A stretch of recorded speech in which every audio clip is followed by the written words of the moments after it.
Pierre Rabhi a un jour posé une question, toute simple en apparence, mais en fait absolument vertigineuse. Ah oui. Il a demandé: existe-t-il une vie avant la mort? Hmm.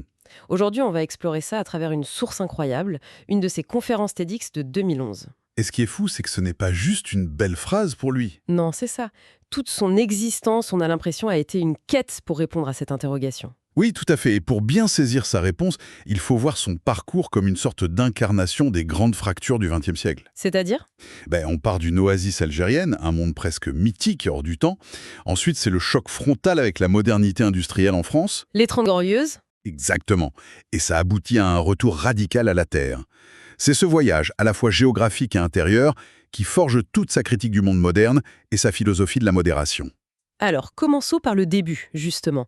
Cette oasis. Il l'a décrit comme un vaisseau au milieu d'un grand désert. C'est une image magnifique. C'est très poétique. Oui, et le son qu'il associe à son enfance, c'est celui de l'enclume qui chante, de son père qui était forgeron poète. On imagine une vie harmonieuse, communautaire. Et ce point de départ, c'est fondamental. Ça ancre toute sa pensée dans une expérience vécue, une communauté traditionnelle où tout a un sens. Le travail n'est pas abstrait. Pas du tout. Forger un outil, ça sert directement aux gens que vous connaissez. Ce n'est pas de la nostalgie, hein. Cette oasis, ça devient sa référence, son étalon pour juger tout le reste. Et puis, sur cet équilibre arrive ce qu'il appelle le grand séisme. La modernité. Oui, on découvre du charbon, l'industrie débarque, et tout le monde, y compris son père, le forgeron, est enrôlé pour aller à la mine. Et là, la phrase qu'il emploie est terrible. Il dit: C'est la fin du chant de l'enclume. Il raconte voir son père revenir chaque soir, noir de charbon. Et il dit avoir vécu ça comme une humiliation du destin. C'est fort. c'est une perte de monde, en fait. Et le drame personnel s'ajoute au choc collectif. Sa mère meurt. Et son père, qui sent qu'il ne peut plus rien lui offrir dans ce monde-là, le confie à un couple de Français. Il est littéralement catapulté. C'est le mot. De la tradition à la modernité, de l'islam au christianisme. Imaginez le chaos intérieur. Et ça fait naître la question qui va le hanter. Qui suis-je? Qui a raison? D'ailleurs, il y a cette anecdote qui illustre ça parfaitement. Et oui, celle de l'école. Incroyable. On lui apprend en classe que ses ancêtres étaient des Gaulois. C'est absurde, mais ça en dit long. Ça cristallise l'absurdité de l'assimilation. C'est une violence symbolique qui le marque au fer rouge. On essaye d'effacer son histoire pour lui en greffer une autre. Et cette quête continue quand il arrive à Paris. Il se sent, comment il dit déjà, exclu des deux cultures. C'est ça. Ni vraiment l'un, ni tout à fait l'autre. Et il se retrouve à l'usine. Il devient ouvrier spécialisé, OS. Et il en fait une analyse assez ironique. Oui, il dit ouvrier spécialisé, mais c'est justement celui qui n'est spécialisé en rien. Il découvre l'aliénation du travail à la chaîne, le geste répété, sans but, sans voir le produit fini. C'est de là qu'il observe la société, depuis le bas de l'échelle. Exactement. Il la voit comme une pyramide, avec les importants en haut et lui, tout en bas. Et c'est de là qu'il va construire sa critique la plus décapante de la modernité. Et il la résume avec une métaphore vraiment puissante, presque claustrophobe, celle des boîtes. Ah oui, c'est central dans ses pensées. Pour lui, la vie moderne, ce n'est pas une libération, c'est une succession d'incarcérations. Dans des boîtes. Voilà, ça commence dès l'enfance, on nous met dans la boîte de l'école, un bahut, dit-il, ça nous formate. Et après? Après, on passe notre vie d'adulte dans d'autres boîtes. Les bureaux, les usines, des petites, des grandes boîtes. Et pour s'évader de la boîte travail? On prend sa caisse, sa voiture, une autre boîte. Pour aller s'abuver, en boîte. Le langage lui-même trahit cette réalité. C'est ça qui est fort. C'est une vision d'une noirceur terrible. Et il va jusqu'au bout de la logique. Ah oui, jusqu'au bout. Il évoque ensuite la boîte où on stocke les vieux, les maisons de retraite. En attendant. En attendant, dit-il, la dernière boîte que je vous laisse deviner. Le cercueil. Pour lui, cette trajectoire de vie, de boîte en boîte, c'est l'aliénation fondamentale. Et c'est là que sa question du début, existe-t-il une vie avant la mort?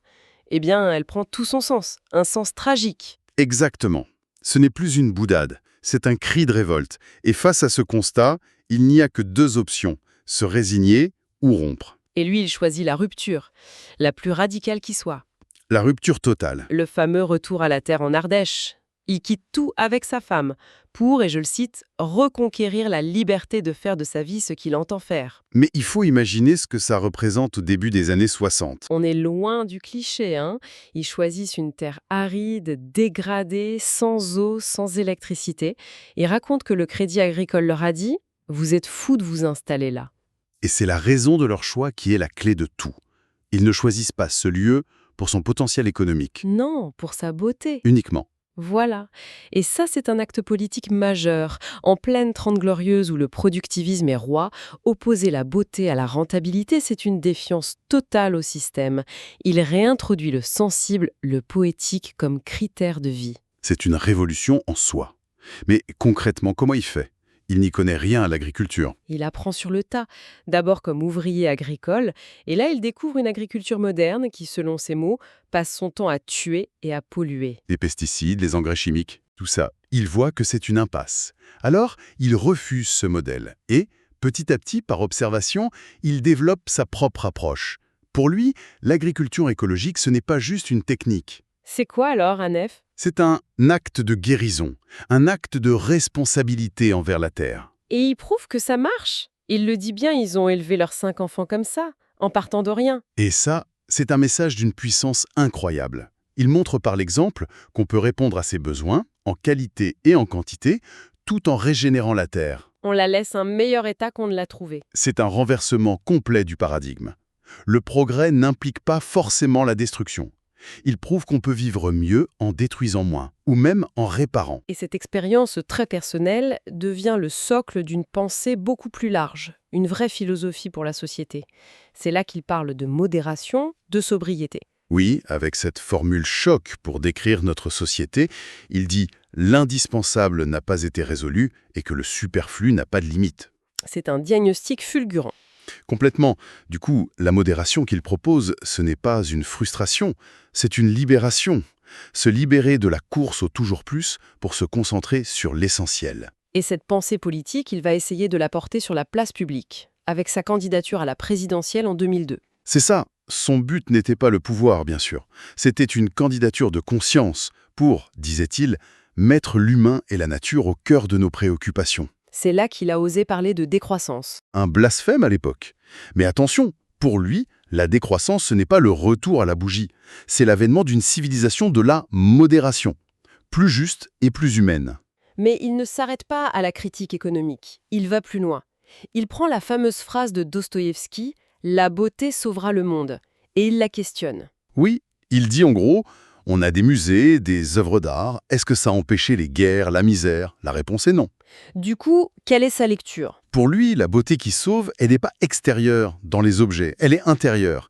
C'est, je cite, la générosité, le partage, la compassion. Des valeurs qu'il qualifie lui-même de ringardes. Mais qui sont pour lui le seul fondement possible d'une société durable. Exploiter votre prochain, c'est pas incompatible. Et ça, c'est le point le plus dérangeant et le plus essentiel de sa pensée. Il nous met en garde Contre quoi? contre une écologie de surface. Exactement. Contre une écologie qui ne serait qu'un nouveau marché de consommation vert. Si on change les produits mais qu'on garde la même logique de compétition, d'égoïsme, on ne résout rien. La transformation doit d'abord être humaine. C'est la condition sine qua non. Il dit, la première substitution à faire, elle doit se faire à partir du cœur humain lui-même. Sinon, les alternatives seront juste récupérées par le système. Donc si on résume, le parcours de Pierre Rabhi, c'est d'abord une quête personnelle, pour retrouver une vie qui a du sens face à un monde qu'il juge déshumanisant. Et cette quête intime débouche sur une philosophie globale, une proposition d'alternative à un modèle de société qu'il voit comme autodestructeur. Et sa conférence se termine sur un avertissement vraiment grave. Extrêmement grave, oui. Il imagine des extraterrestres nous observant et concluant ils sont surdoués mais intelligents, Surdoué de techniques, capable d'aller sur la Lune. mais totalement incapables de comprendre les liens qui nous unissent aux vivants, incapables de voir la planète autrement que comme un gisement de ressources à piller. Le risque, selon lui, c'est que notre espèce ne soit finalement qu'un accident. Une brève parenthèse pathologique dans l'histoire de la vie, rien de plus. Son parcours prouve bien qu'un individu peut changer radicalement sa vie en changeant son rapport à la consommation, à la nature. Mais ça laisse une question immense. Si, comme il le dit, la vraie révolution doit venir d'une transformation intérieure, d'un changement de conscience, Comment une société entière, structurée par la compétition et la croissance, peut-elle faire ce basculement collectif? Est-ce que c'est seulement possible sans une crise majeure qui nous y forcerait?